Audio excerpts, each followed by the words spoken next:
This morning in our James Beard Award-winning series that we call The Dish, we're honoring Black History Month. So we're going on the road, taking you to a beloved Georgia restaurant that serves up so much more than traditional Southern cuisine. Paschal's is the name. It's been in business for nearly 80 years. The food is a draw, but the restaurant also played a very important role in the struggle for civil rights.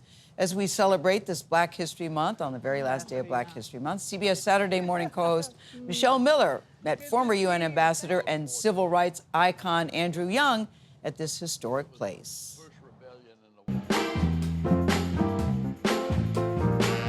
Soulful flavors of the South fill the plates here in Paschal's. This season fried, this season good. A staple in Atlanta's food scene. There you go, sweetie. And here you go, my love. The most popular item on the menu, the fried chicken. And you can't forget about the sides, yams, mac and cheese, and potato salad. But look around and you'll see history on the walls. 77 years and counting. I just remember as a child always going to Paschal's. This space is amazing. It's huge. Yes. I love it. Yes. But this isn't the OG. This is not the OG. The OG is actually around the corner. Kenny Coulter is the general manager, the extension of a legacy that began with two brothers, James and Robert Paschal, in 1947. What was it about these two brothers? Well, first of all, they were successful. And for two Black successful brothers to dedicate their successes to freedom, it's just a story within itself. In the 1960s, they made it a haven for the civil rights movement, and their restaurant became a meeting place. If it was 62, 63, we were planning with Martin Luther King to go to Birmingham. 65, we were meeting to plan about Selma. All that happened over Paschal's Fried Chicken. Former United Nations Ambassador Andrew Young remembers those early days when Paschal's was a mainstay for Dr. Martin Luther King Jr., John Lewis, and the Freedom Riders. You call a meeting of preachers, and they'd show up here, and they loved chicken. It wasn't that expensive. It was also a pivotal stop on the campaign trail for many political hopefuls. In 70, I was coming into Paschal's, and who did I bump into but Jimmy Carter? Really? And he was running for governor. And he came to Paschal's. He had to come to Paschal's. If he wanted to win the race, he had to come to Paschal's.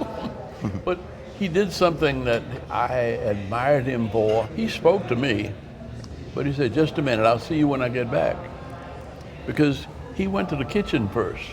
Wow. See? And he went to speak to everybody in the kitchen.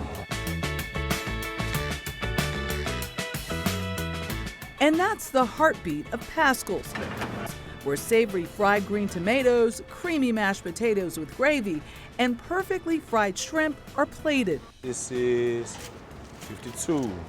Today, the restaurant is moving its legacy forward while keeping the food as its main attraction. From Chef Barron. Here I see you got our baked salmon. We call that a salmon seafood grill with the legendary sides, mac and yams.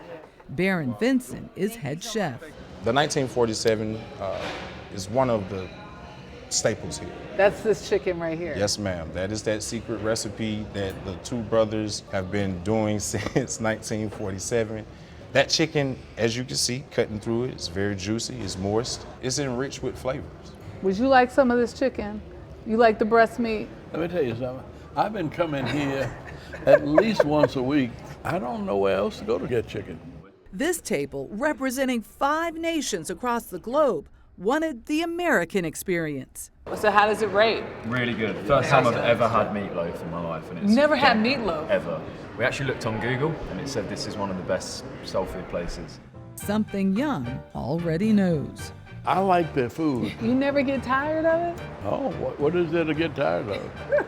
But that peach cobbler will put a hurting on you. I'm gonna taste it. Okay. Oh my gosh. Peach cobbler. Oh my gosh, my favorite. That and banana pudding, my two favorite. Mine too. I love banana pudding. Yeah. Oh, Yes, well, yes. in the piece, I know you guys reacted to this. You saw some robots making food runs to the tables. That was my first time actually seeing that. I know it's kind of a thing in some restaurants, but The general manager says the restaurant struggled with staffing right after reopening from the pandemic, and they decided to get those 2 robots to replace some 4 positions because they just couldn't fill the positions with people. I still want the people back, but let me tell you, looking at that food, I wanted to lick the screen. That meatloaf, meatloaf. I didn't have the meatloaf, but I can vouch for that fried chicken. Yes. Was amazing. The fish on their menu, they have a salmon and a bronzino, delicious. And it was good to see Andrew Young. He Oh, looks good. Oh, he says he goes there at least once a week. Wow. I'm gonna start going once a week, man. The flights from New York to Atlanta every hour. I've never been. I want to go. Such a rich In Atlanta, now I know I have to go to Paschal's in Magic City, they told me. There you go. Oh, all right, That's moving what on. I heard. That's what I heard. Michelle, thank you.